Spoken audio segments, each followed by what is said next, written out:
Alright guys, today we're going to be replacing an O2 sensor on a 2003 model Mazda 3. Pretty sure it's about a 2003 model car. It's a friend of mine's. She needed an O2 sensor changed. And this is about the first time I've kind of worked on one of these cars. So far, I figured you got to push this clip here down here to unplug this. And it's wrapped up here. I'm gonna pull that off, and then it's got a heat shield here. I've already unbolted some of this. It's got a few bolts in it here, and to get to the spark plug, I thought this was gonna be an easy chore and just put a wrench on it and pull that sensor out, but it's not gonna be that way. So we're gonna pull this heat shield off and get to that O2 sensor. Be right back. All right, 4 bolts and this cover. The shield comes right off.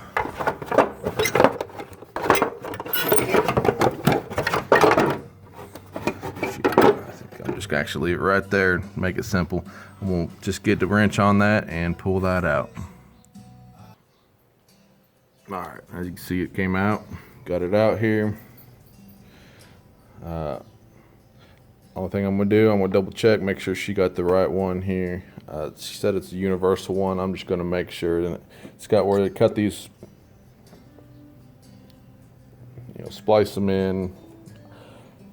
Not too big on that, but if they don't have a factory plug style O2 sensor, then that's what I'm going to have to do. It's not the first time, but I just don't like splicing in.